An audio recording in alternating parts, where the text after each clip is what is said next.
3 weeks ago, we delved for the first time into the American plans for their future offensives, as the Army and Navy factions clashed for control of the operations that were going to unfold in the Pacific. But thanks to the efforts of General Marshall, by early July, the matter of command had been resolved, and a compromise between General MacArthur and Admiral King had been reached. Now we turn to cover the plans of the Japanese commanders for the region of New Guinea, as well as MacArthur's response, and the aid that the British were planning to give to the Americans in the Pacific.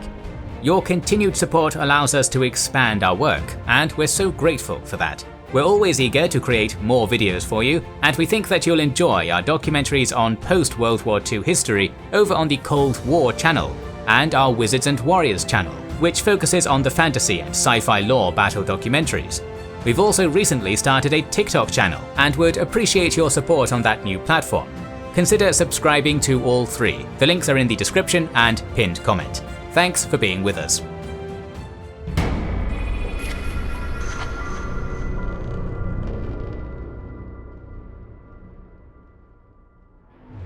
As we have previously seen, in mid-May, the Japanese Empire had established the 17th Army under the command of General Hyakutake, tasked with the execution of Operation FS, which involved the capture of the islands of New Caledonia, Fiji and Samoa to cut off the line of supply between Australia and the US. Although the 17th Army was rather small, Hyakutake could count with the full support of Admiral Yamamoto's combined fleet, including the 4th Fleet of Admiral Inoue, the Kido Butai of Admiral Nagumo, and the 2nd Fleet of Admiral Kondo. Originally, it was intended that right after the capture of Port Moresby and Midway, the South Seas Detachment would launch the invasion of New Caledonia, followed by the invasions of Fiji and Samoa, to be carried out by the Kawaguchi Detachment and the Higashi Detachment respectively. Yet after the Battle of the Coral Sea, the Japanese also had to draw plans for a second sea route invasion of Port Moresby under the Alba Detachment to be launched concurrently with General Horiy's invasion of New Caledonia. In early June, however, the disaster at Midway would promptly bring a sudden end to Hyakutake's plans. Across the month of June, his troops continued to prepare for the operation, even though it had been postponed. But on July 11th, the Japanese commanders decided to finally cancel Operation FS, to the surprise of Hyakutake's staff, appointing the 17th Army to instead prepare for a difficult overland drive across the Owen Stanley Range towards Port Moresby, since an amphibious invasion was no longer an option after the huge losses suffered at Midway. In that regard, Admiral Yamamoto and the other IJN leading commanders had determined that the defeat at Midway made future operations in the Pacific untenable, but that some military operations in the South Pacific, with the aid of the IJA, would still be feasible. This is because they estimated that the US would make counterattacks in 1943 at the earliest, giving them time to recuperate a little bit from Midway with the rebuilding of their carrier force. In the meantime, many admirals and generals believed that they should now aim their offensives westwards towards the weakened British Empire, which at the time was suffering many setbacks in the North African campaign. Both the Italians and the Germans requested that the Japanese Empire should coordinate with them to stop American and British reinforcements moving towards Egypt through the Indian Ocean, to increase the blockade of East Africa, and to assist in the invasion of the Soviet Union with the capture of Vladivostok.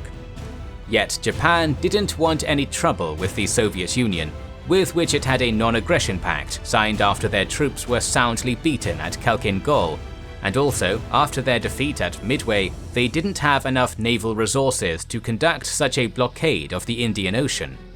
Moreover, the Japanese were still focused on the destruction of marine transports between Australia and the US, so they would only send a total of 2 submarines towards the Indian Ocean to disrupt the enemy's logistics in the following months. This essentially tossed aside any possible collaboration with the Axis, and thus left the Japanese to fend for themselves in the Pacific. It's also important to say that back on April 10th, with the fall of Bataan, Java and Singapore brought to fruition, the Southwest Area Fleet had been established under the command of Admiral Takahashi, tasked with the occupation and defense of the recently conquered territories in the Philippines, French Indochina, Malaya and the Dutch East Indies. It consisted of the 1st Southern Expeditionary Fleet of Admiral Ozawa, which guarded Malaya and Indochina, the 2nd Southern Expeditionary Fleet that defended the Dutch East Indies, which had been reorganized from the 3rd Fleet and was under the direct command of Takahashi, and the 3rd Southern Expeditionary Fleet of Vice Admiral Sugiyama Rukuzo, which organized the defense of the Philippines. Yet after the Battle of Midway, the great losses suffered in terms of aircraft carriers, planes, and highly trained carrier staff forced Admiral Yamamoto to also reorganize the combined fleet on July 14th, re-establishing the 3rd Fleet as an aircraft carrier task force, modeled after similar units in the United States. Led by Admiral Nagumo, it was based around the carriers Shokaku and Suikaku, supported by the light carriers Ryujo and Suiho, with the addition of the recently constructed Hio-class carriers Junyo and Hio. It was also reinforced with 2 battleships, 1 light cruiser, and 7 destroyers, and it borrowed 5 heavy cruisers and 8 destroyers from the 2nd Fleet, leaving Admiral Kondo's formation as a small vanguard force. Furthermore, the 4th Fleet of Admiral Inoue, which defended the recently conquered territories in the New Guinea region, was reduced to guarding the inner core territories of the Central Pacific at the Caroline, Marshall, Mariana and Palau Islands. In its place, the 8th Fleet was formed, under the command of Vice Admiral Mikawa Guniichi, tasked with the defense of the South Pacific. It consisted of a strong fleet, formed around 4 heavy cruisers, 3 light cruisers, a submarine squadron, and a variety of destroyers. By the end of July, Mikawa would lead his newly established fleet towards Truk and from there to Rabaul, where he established his headquarters. In the meantime, the leading commanders of the IJA also began to reorganize their forces, preparing for a general offensive against Chongqing and sending most of their tank and medium artillery units back to Manchuria. There, the Kwantung Army was reorganized with the activation of 2 new levels of command, as well as the formation of the 71st Division and of the 1st and 2nd Armored Divisions, inspired by the German units that were being so successful in Europe. Many soldiers were also diverted for the defense of the homeland, such as the 4th Division serving in the Philippines, because after the Doolittle Raid and the defeat at Midway, the Japanese needed to reinforce their home islands as much as possible.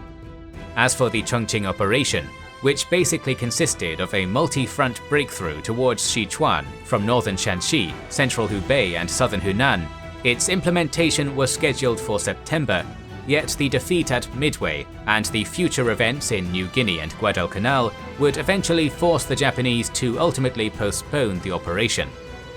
Turning back to New Guinea, Hyakutake and his staff were still conducting their research for the feasibility of an overland attack on Port Moresby, being particularly interested on whether or not the Kokoda track could be traversed.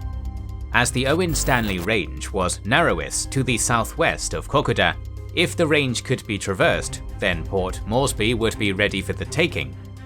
Luckily for them,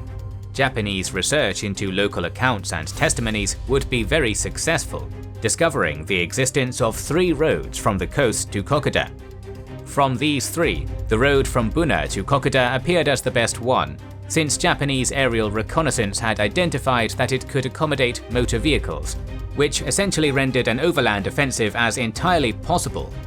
In that regard, the 17th Army was planning to occupy the area along the banks of the Mambare River in cooperation with Navy units, from where a bridgehead reconnaissance force would be sent to determine if this route was acceptable for the attack on Port Moresby and to lay the initial groundwork for such an operation.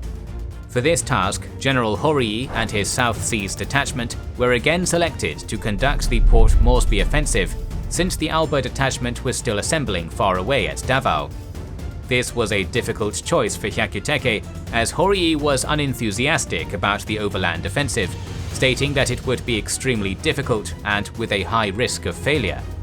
Yet the transfer of the Alba detachment from Davao to Rabaul was considered extremely difficult due to possible enemy air attacks, so the South Seas Detachment would have to do. This operation was also something that General MacArthur was expecting, as he believed that the Japanese intended to employ the Kokoda track either to directly assault Port Moresby or to establish a supply base for a possible amphibious invasion of the Louisiade archipelago.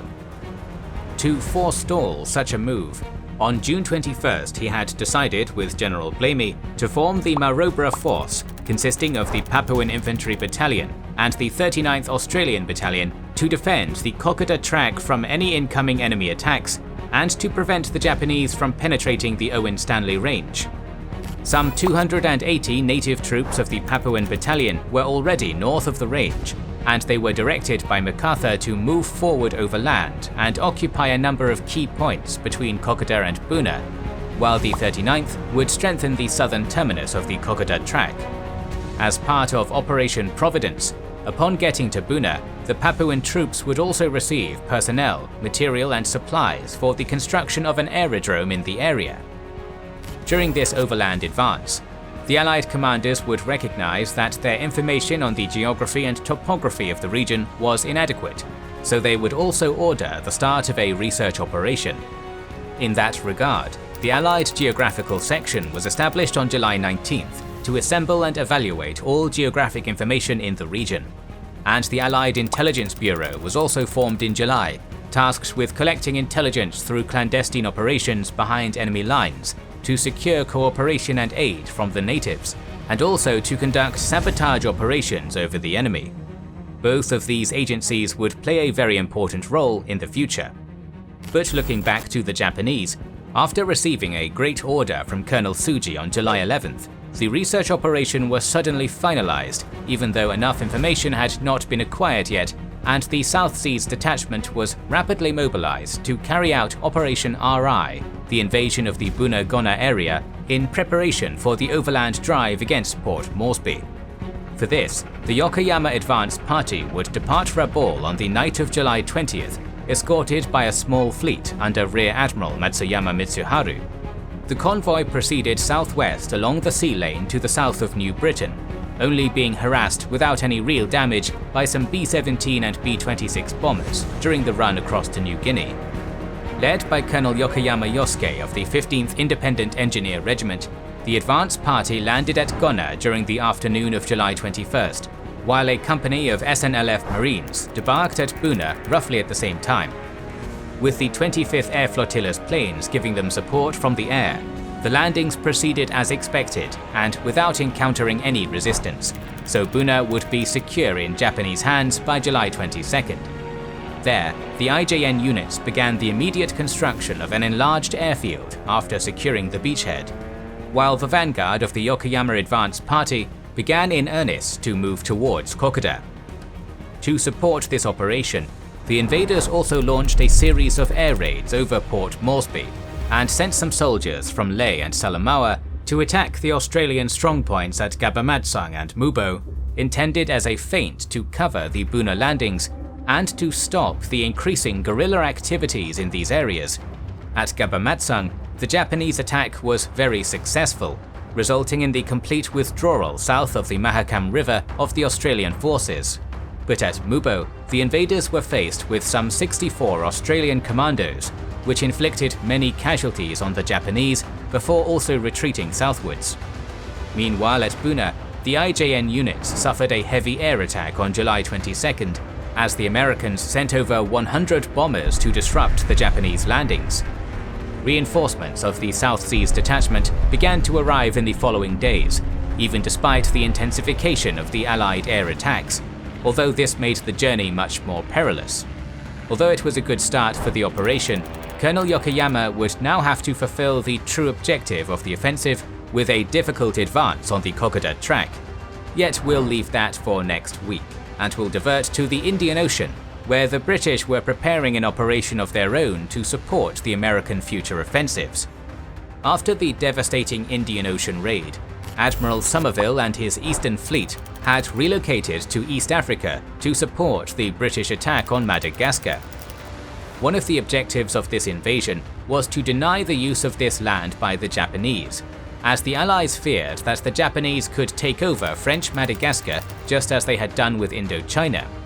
This could have threatened the supply route of British forces fighting in North Africa, but as we have seen, the Japanese were not interested in adopting a stronger stance in the Indian Ocean.